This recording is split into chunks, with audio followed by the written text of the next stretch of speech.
Britain ने बनाया है रूस को रोकने का प्लान। और ये अहम खबर इन सभी आशंकाओं के बीच कि आखिरकार रूस का क्या रुख रहता है ब्रिटेन को लेकर। ब्रिटेन ने बनाया रूस को रोकने का प्लान। अब कैसे ये प्लान कारगर होगा ये देखना होगा। नेदरलैंड्स, हंगरी, पोलैंड से प्लान पर बात करेगा United kingdom, UK. Netherlands, Hungary, Poland वो सटे हुए देश यूक्रेन से जो कि लगातार मदद अपने अपने संभव तरीके से पहुंचाते रहे हैं।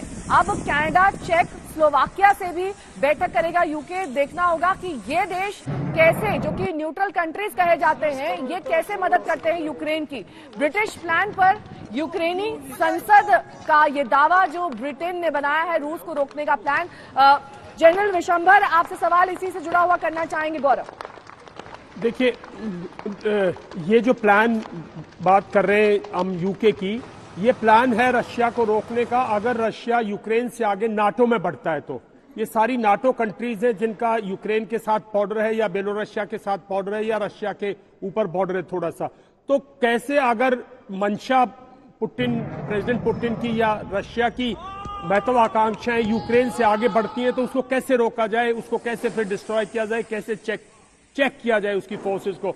तो ये पूरा का पूरा नाटो, लेकिन किसी किस्म से इन कंट्रीज का कोई इरादा नहीं है कि यूक्रेन को कोई मदद करेंगे या यूक्रेन में कोई सेना भेजेंगे या रशिया को यूक्रेन में रोकेंगे। वो देखिए, वो एयर स्पेस की बात करते हैं और पुतिन एकदम से कहता है कि अगर आप उसकी एयर स्पेस को करेंगे तो मैं इसको युद्ध मानूंगा। वो तो ये कह रहे हैं प्रेसिडेंट पुतिन की जो आपने मेरे ऊपर जो वो लगाई है, प्रतिबंध लगाए हैं, वो भी मेरे खिलाफ है, वो युद्ध का रूप है। तो इस टाइम पर किसी किस्म की जो प्लानिंग यूके, नाटो और वेस्ट से आ रही है वो सिर्फ जेलेंस्की को उकसाने की है।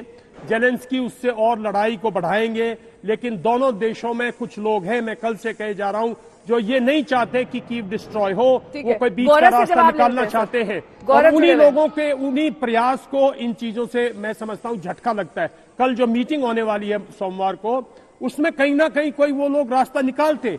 देखिए, आप लोग समझने की कोशिश करो, पूरे दोनों मुल्कों के अंदर बहुत लोग इस लड़ाई को बिल्कुल नहीं चाहते। गौरव जुड़े हुए हैं ग्राउंड जीरो से। गौरव, जी हां, इस समय जो प्रयास हो रहा है पश्चिमी देशों का, वो किसी भी तरह यूक्रेन की मदद, सैनिक साजो सामान और अब तो अपने वो वेटरन्स भी दे रहे हैं, चाहे औपचारिक तौर पर नहीं, लेकिन ब्रिटेन से, ऑस्ट्रेलिया से, आसपास के देशों से, फ्रांस से कई वेटरन्स जो अफगानिस्तान, इराक और जंगों में लड़ चुके हैं वो यहां पर आ रहे हैं। पोलैंड में यहां के 70 पायलट जा चुके हैं जो लड़ाकू विमानों का इंतजार कर रहे हैं, मिसाइलों का इंतजार कर रहे हैं। देखिए, कहा यह जा रहा है औपचारिक तौर पर अगर ये देश मदद नहीं कर सकते तो आर्थिक प्रतिबंध तो लगा ही रहे हैं। आर्थिक प्रतिबंधों के साथ साथ वो साजो सामान भी दे रहे हैं युद्ध के और अपने रिटायर्ड वॉलंटियर्स या मर्सनरीज को जाने से रोक नहीं रहे हैं। तो ये भी it's a shot in the arm for president Zelensky. और ये केवल इंफॉर्मेशन वॉरफेयर नहीं, कई चेक पॉइंट्स पर और कई ट्रेनिंग कैंप्स में हमने अमेरिकन सोल्जर्स को भी देखा जो रिटायर्ड हैं, मतलब अमेरिकी वायुसेना या सेना में नहीं है, वो वेटरन्स हैं और यहाँ की सेना को ट्रेन भी कर रहे हैं और उनके साथ मोर्चे पर लगे भी हुए हैं। नेहा, साथ ही गौरव, आप पोलैंड से, चेक से, स्लोवाकिया से, हंगरी से जो पुराने रशियन जो पुराना इक्विपमेंट है, मिग 29, Su-27, Su-23, ये वहां पर हैं और इनको लाने की वो कह रहे हैं इनको ले जाइए।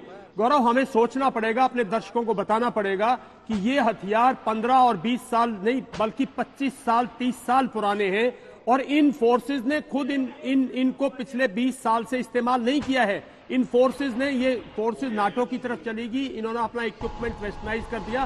पोलैंड में जैसे टैंक, पोलैंड में पूरे के पूरे रशियन टैंक थे एक टाइम पर, अब पुराने टैंक जरूर पड़े हैं लेकिन नए टैंक जो है वो बिल्कुल उनके मॉडल पर हैं, जिस मॉडल पर वेस्ट के टैंक से। अगर कल भारत को कोई कहे कि आप वहां से 100 टैंक ले आओ तो हम सिर्फ उनको स्पेस के लिए इस्तेमाल कर सकते हैं। ठीक इसी तरह इन हवाई जहाजों की हालात हो सकती है, 90% होगी, क्योंकि जो हथियार इस्तेमाल नहीं होता, जो इक्विपमेंट इस्तेमाल नहीं होता, जिस इक्विपमेंट की मेंटेनेंस नहीं होती, जिस इक्विपमेंट का कोई कारोबार नहीं है, वो इक्विपमेंट सड़ जाता है, गल जाता है और उसको इस्तेमाल करना बहुत मुश्किल है अपने आप में। तो ये एक दिलासा जरूर है यूक्रेन को, लेकिन इस दिलासा से कुछ खास निकलने वाला नहीं है। कोई 15-20 एयरक्राफ्ट वॉर वर्दी होंगे।